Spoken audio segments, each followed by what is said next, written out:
What is this FAFSA? What does it mean? Yeah, so essentially it stands for the free application for federal student aid. So like we're talking about, it's essentially, going through and figuring out, okay, well, are you a candidate for federal student aid? And what does that look like for the university you're choosing to attend?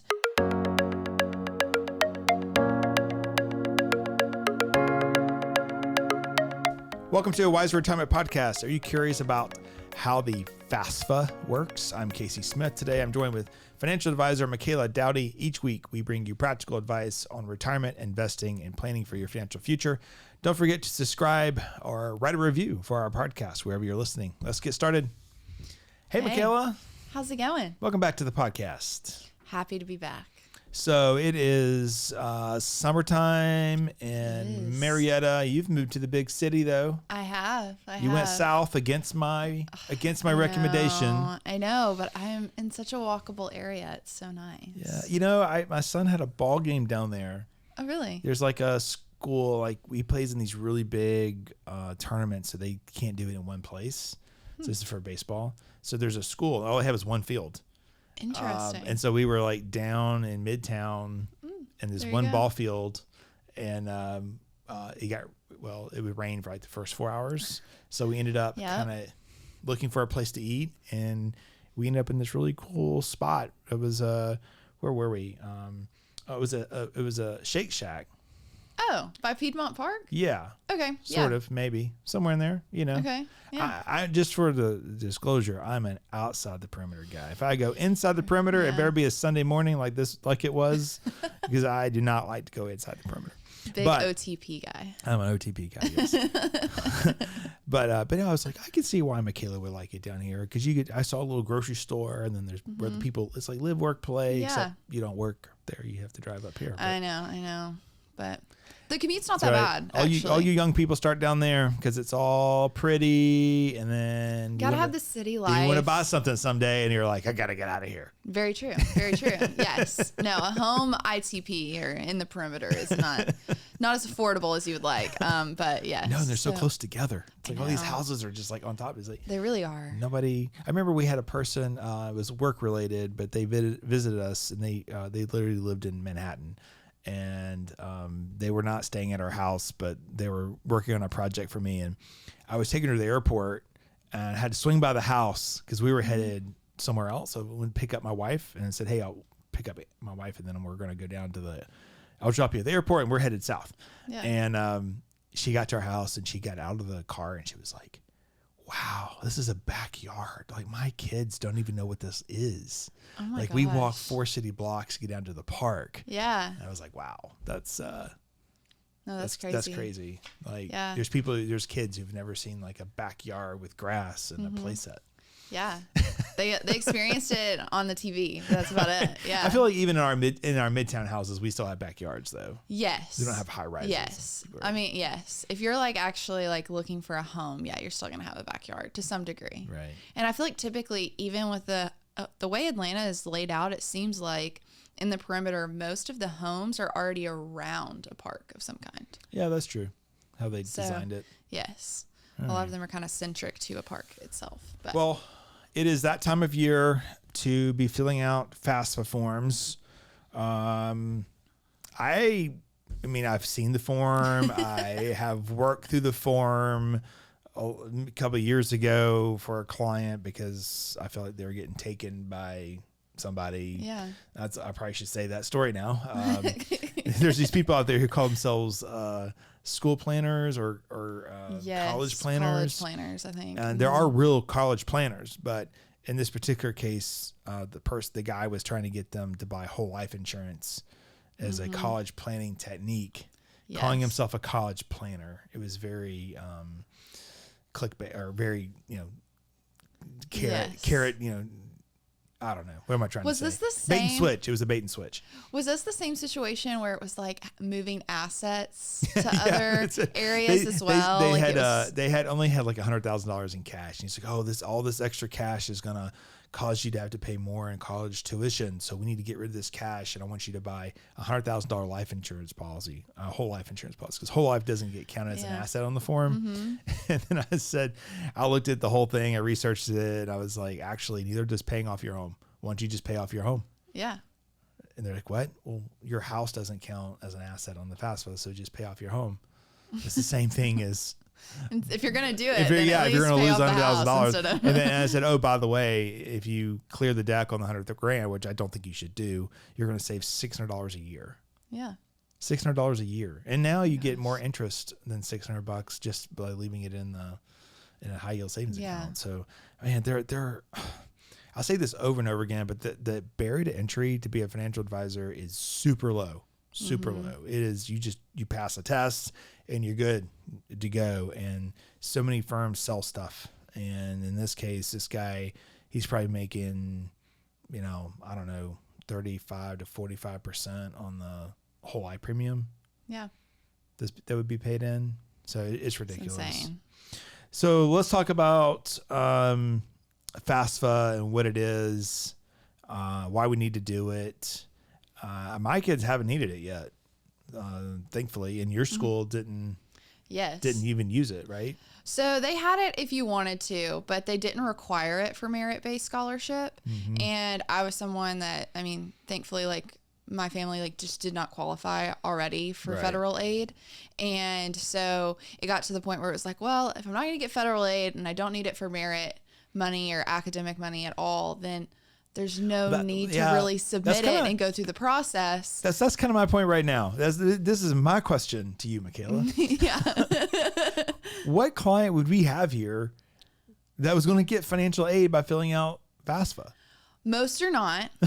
But it is important that most schools, though, do require it, even for merit scholarships. So Sanford's... So if your kid's really smart, you're still going to fill this out. Correct. Okay. And that's kind of for their own demographic sake, I would say, is they want to know what kind of demographic of students are coming in, their family. I think it's more of a demographic-based reason that they do it. Well, I jumped way in ahead. some ways. So why don't we just talk about what the form is? What's the form?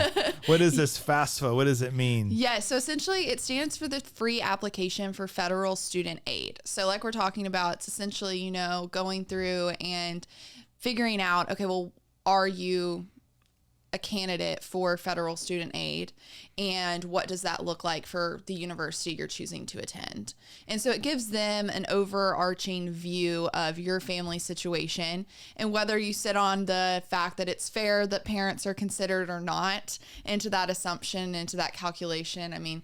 That's neither here or there, but many of those state schools, even private schools, are still going to require you to fill it out to see what that aid need is. And then pretty automatically, I think most people get at least a $5,000 extension of some kind that is typically a loan. That is not just aid given to you. So be mindful of that. And you typically have to opt out of it to not receive it as well. So I wonder if this is another way for them to get demographic information. No, I think it is. Or if you wanted a certain family, say, hey, we need more affluent families. I'm just guessing, but if you made $1.5 million a year and you're a school, wouldn't you want a family like that in your school to some degree? You would think so. I think the question that I think some even high income earning families have is then it's like, well, if I give them this information, they're going to expect more. Are they going to now expect more, or are they going to give my student less? Oh, yeah. In but scholarship. Nobody knows the answer to that. But no one knows the answer to that. Technically, they're not supposed to. Technically, it should be merit, academic. Right. You have to have your parameters. I thought about interviewing someone. Extend. I'm on a board of a college. I thought, I could probably interview someone about this, but I thought, we're not going to get any truthful answers on that one. No. No one's going to stake their career on a Wiser podcast. Yeah. No, not at all. But essentially what it is, it's just collecting all of that information about a student's household, what their income looks like, whether it's the students or the parents. And, I think that's where another, whole conversation comes in, is for students who are going that, don't have parental support, and there's really no way for them to segregate themselves from their parents in this form, and so they don't actually even qualify for the aid that they could qualify for, just because they are still associated with their parents, whether they're providing any sort of assistance or not. But essentially it is used to calculate the student aid index, and so that's just the number that, again, like we're saying, is utilized to determine how much aid you can be awarded overall. So wonder what the threshold is. Probably household income less than 60 grand is what I'm thinking. I don't even know if it's that high, to be honest. Okay. I want to say for federal aid itself, it's like somewhere in the $30,000 range. Wow, for full aid. For full aid. Mm-hmm. I wouldn't think there's too many people. For Pell Grants specifically, I think that's $35,000 or less of annual income. And then from there, it does go up. And so whether you get subsidized or unsubsidized is where that kind of shifts. But one thing to note that I didn't mention just a minute ago is just that this does open. And why we're kind of going through this podcast now is that this application, yes, opens in October. That's when a lot of people start talking about it, for colleges and students needing to fill it out, or their families needing to fill it out. But it's not actually due till June. So that's why we're here in June, recording this podcast to have it go out, and so that y'all can kind of have a better understanding of what the FAFSA is, or if you have a college anticipated, or rising senior, junior, whatever it may be, that then you can just have an educated understanding of what the FAFSA is, so that when that does come available in October, you can already be well equipped to have those kind of conversations and to fill it out as you need to. So what is the form unlocking? So it's essentially unlocking those federal Pell Grants that we were talking about. So that's essentially need-based grants that don't have to be repaid at all. Yep. And so that's just full payment for education at whatever institution that you choose to go to. Typically, those are still public institutions, but you do qualify for those Pell Grants at that point, which is that income threshold of that like $35,000 that we're talking about. Then for subsidized federal loans, those are loans where the government essentially is paying your interest while you're in school. So then there's not really interest accruing on your loans while you're in school, which is helpful for the sense of, most people, if they're going to college, they're not making a full-time salary yet, They might be working full-time, but it's not for a full salary that you would see like you're in the workforce at.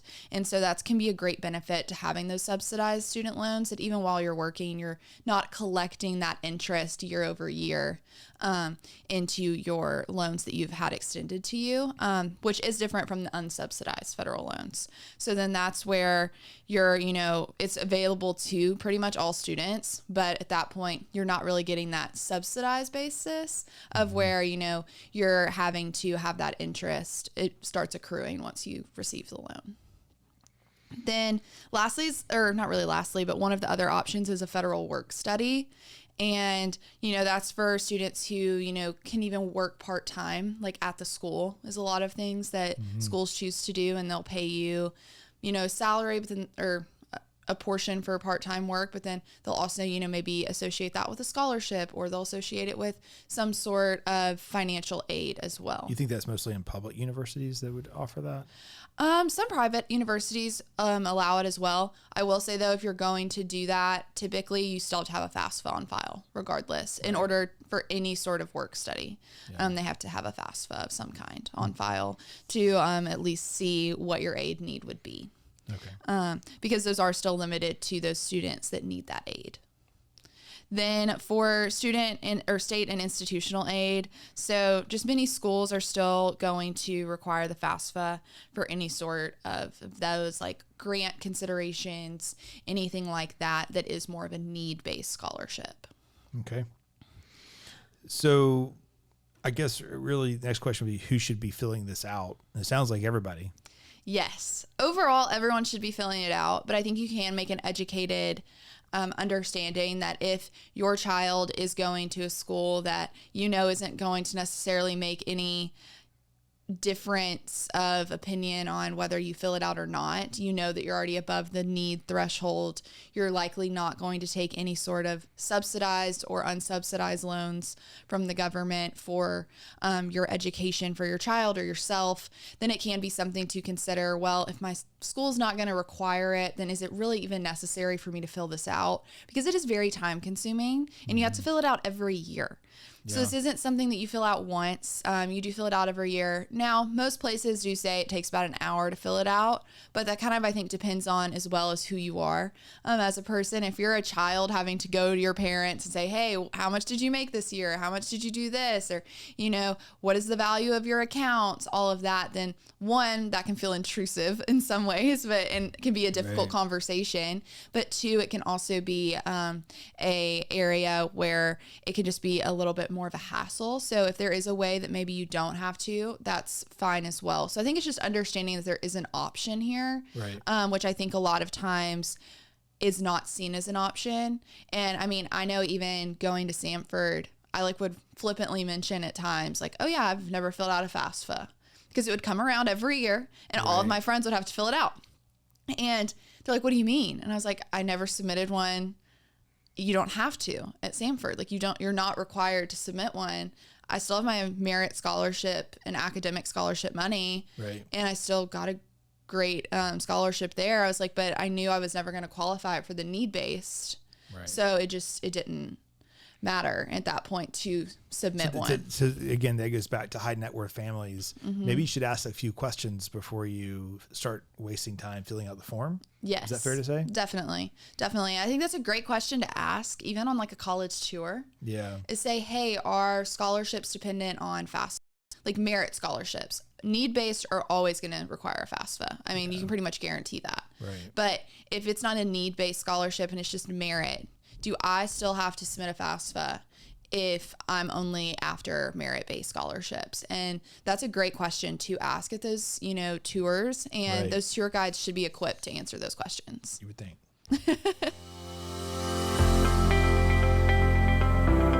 Before we jump back into the episode, do you know if you are ready to take off and launch into retirement? Get your pre-retirement checklist, a free guide from Wiser Wealth Management. From cash flow to Social Security, we've got your countdown covered. Go to wiserinvestor.com/guides to download your free guide today. Now let's get back to the episode.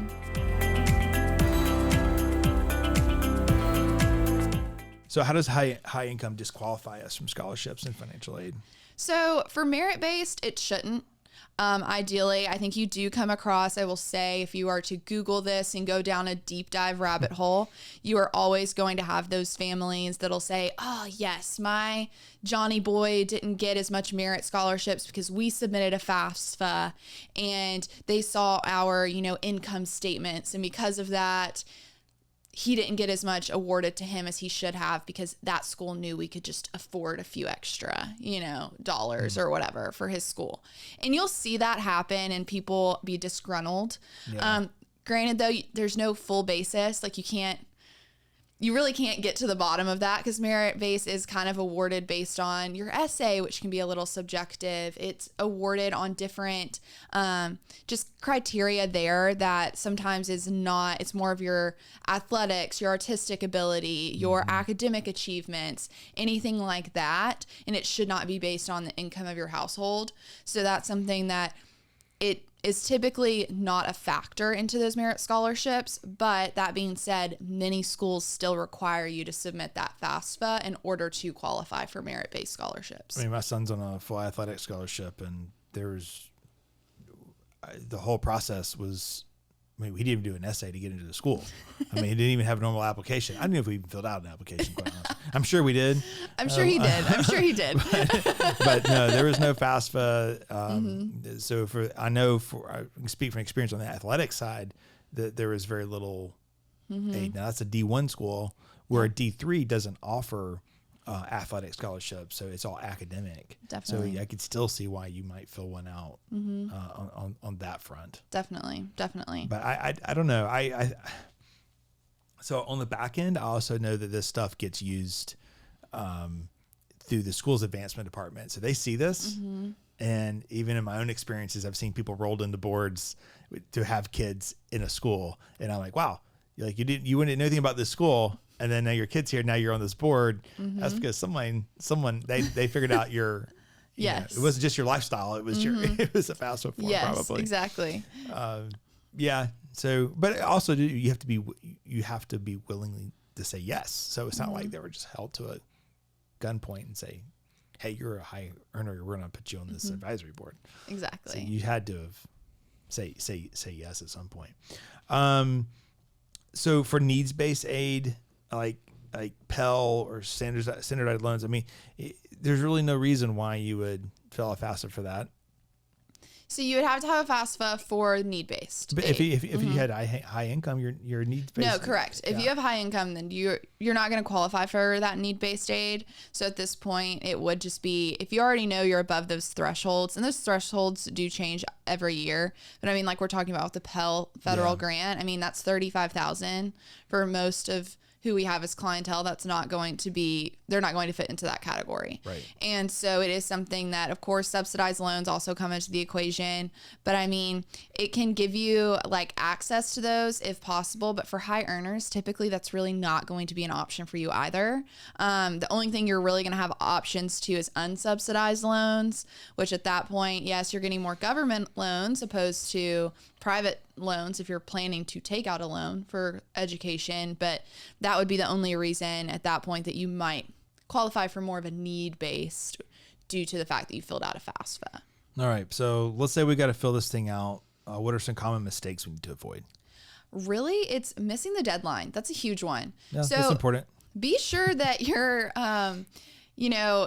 communicating as a family. I feel like we see this a lot where it's like, oh, well, our John, to use Johnny Boy again, our Johnny Boy's got it. He's filling it out. He's having it taken care of.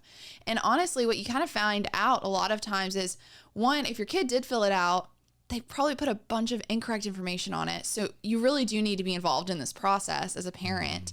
And then, of course, also just understanding that, maybe it is something you need to fill out yourself as a parent if you're not wanting your children to know your exact financial situation. Right. And so that's something as well to go ahead and start looking into. But with that, for missing that deadline, that's what's really important is going ahead and having that conversation, because you don't want it to be oh, you got this. Oh, no, they've got this. They're like, and then you haven't communicated and now you're needing to get it submitted last minute.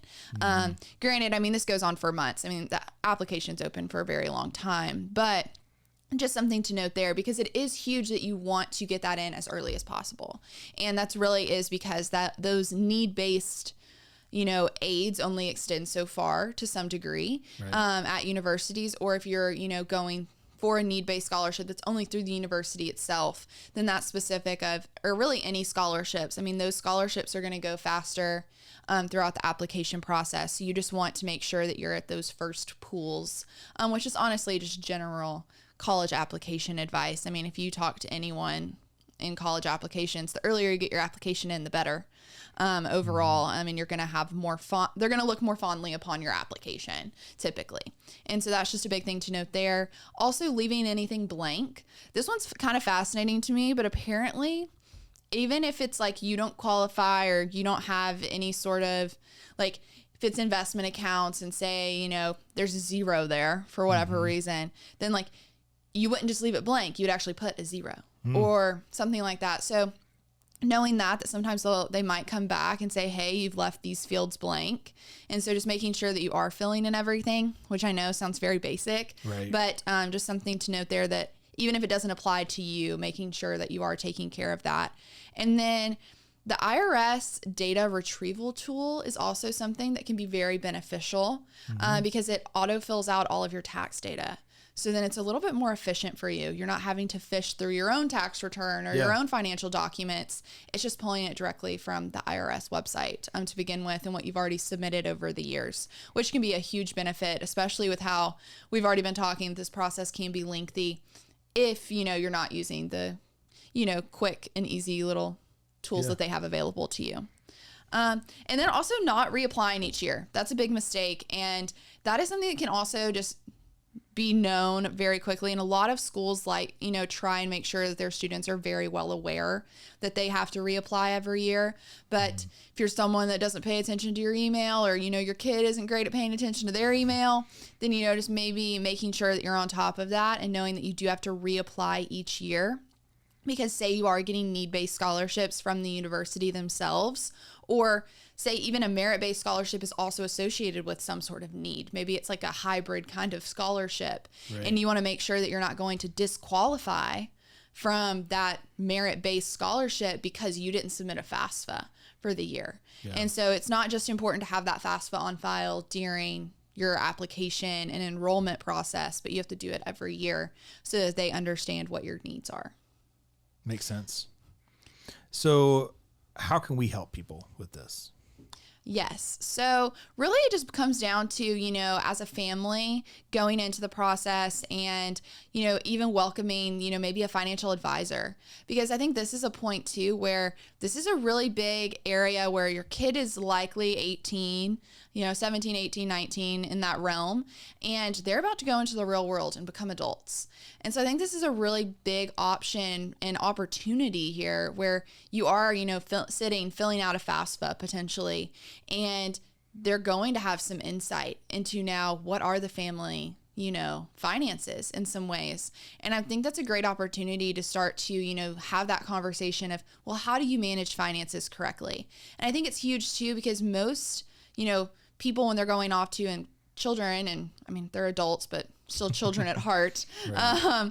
It's a really big, opportunity to start having those conversations of how to manage finances correctly, because they are about to be potentially in a new city, potentially across the country from their families, and have the ability to make a lot of decisions. I mean, we know, not to get on another topic, but credit card companies love to come after young current college students and say, hey, we'll give you $1,200 and you can just rack it up. And if you don't understand what a credit card is, right, that can be really bad for your credit score. It can be really detrimental for that overall. I mean, you can always come back from that, but it's just being educated on those finances and those matters, and bringing a financial advisor into that, really just to also, even talk about what is the eligibility that you might even have for aid, as we're talking through that too. Right. And seeing is there any opportunities there to even really qualify for aid, or anything like that, and what that might look like at different universities, because it is something too that need bases do change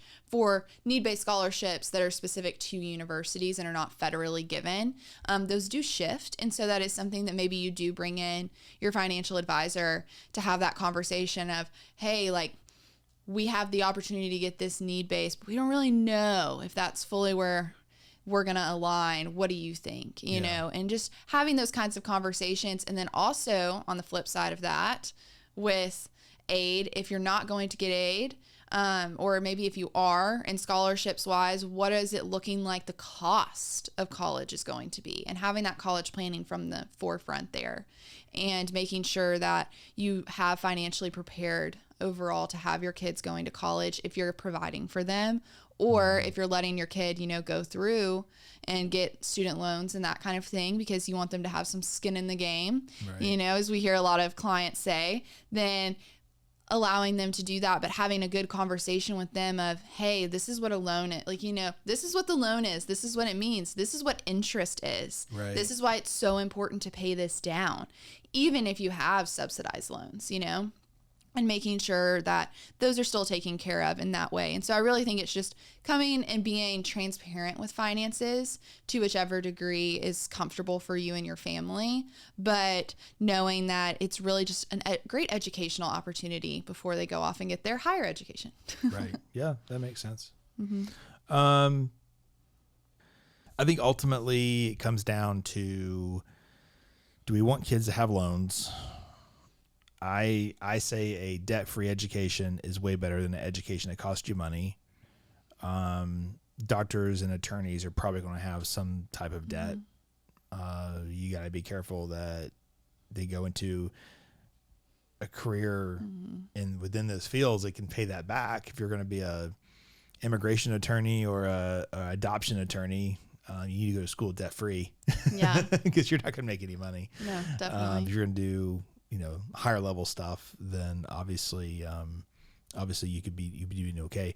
A family physician doesn't make that much money, in my opinion, a doctor for what they have to pay to go to school.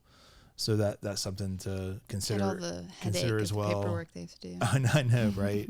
So I would just I'd be careful of that. But certainly, if you're in a situation, you have to listen to this podcast where you can fill out this form and get credit, get grants to be able to go to school.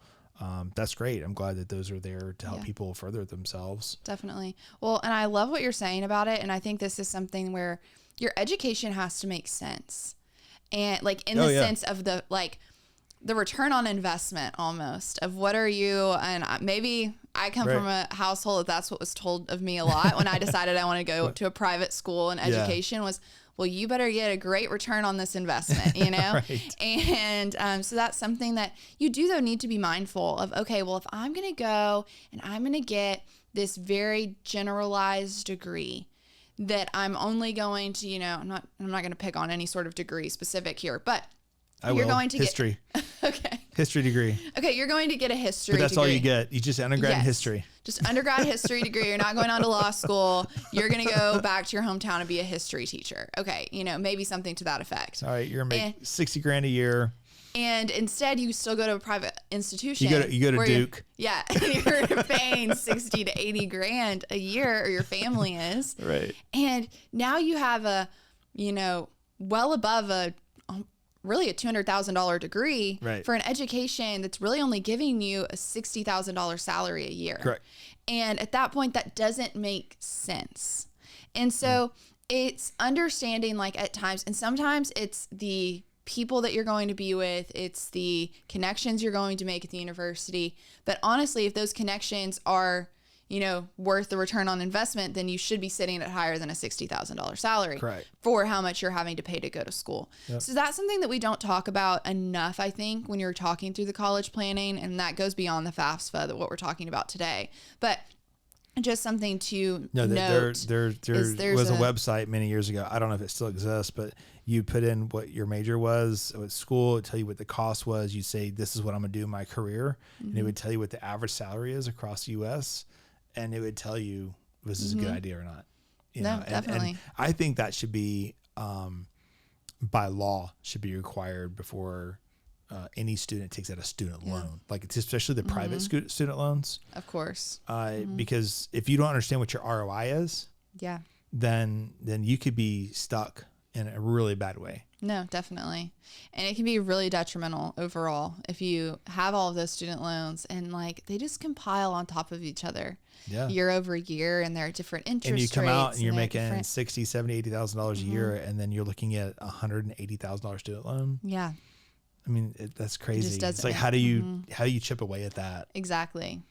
While also providing for yourself at the same time. It can be very difficult. And so it's just being mindful of that decision and, being very realistic with yourself, which as an 18-year-old is very difficult to have. And as a parent, trying to guide them through that conversation and that process can be very difficult as well. But, just giving them the opportunities and equipping them well with understanding of their education and overall, what they should be achieving in those, which I think even now they're trying to have it to where certain universities, I think they're starting to talk about, well, if you're getting this degree here, really you shouldn't be paying this amount because you're never going to make that. Right. But then you get into the issue where people that are, and I'm not trying to, say anything specific, but, in a business school setting. Oh, yeah. Then everyone that goes to a business school is going to be paying more to go to business. I versus the arts. Actually think, and so we could have a whole conversation about the whole podcast, but I actually think that you should pay more to go to a business school. Mm-hmm. That's my opinion. Yeah. And I sit on as a chairman of the Campbell School of Business at Berry College. Mm-hmm. So I'm the executive advisory committee. Sorry, this is my second podcast today. Chairman. And so I see a lot of this data, and I just firmly believe in how a liberal arts degree works. And Berry's not a liberal arts school. Mm-hmm. It has the likeness of a liberal arts school, but it's not technically a liberal arts school. But how I see it is, the data analytics professor, okay, that's probably a $200,000 plus year position in cost, where a lit teacher it's going to be like 80. Yeah. Right. Well, the school looks at it as everyone's equal. And so the business school is consuming all these resources. You cannot get the best talent in a business school because of that, best teaching talent. Definitely. And so I believe that if you were paying more and you could segregate each school by what it is, then you would be able to deliver a better education, in my opinion. No, makes sense. But that's very radical thinking. Yes. Very radical thinking right now. But I think you could pitch that to the parents. I also like to point out that who makes the most donations to a school? If you want to sort it by building, very true. at any school is going to be the business building. Yeah. Right? Definitely. I've toured a lot of schools with my son when he was looking at golf teams. I go down to Columbus State. I didn't know the school existed. Not picking on Columbus State. Don't know that much about it. Yeah. But we were driving around campus. I was like, oh, absolutely not. Like, we're not going to school here.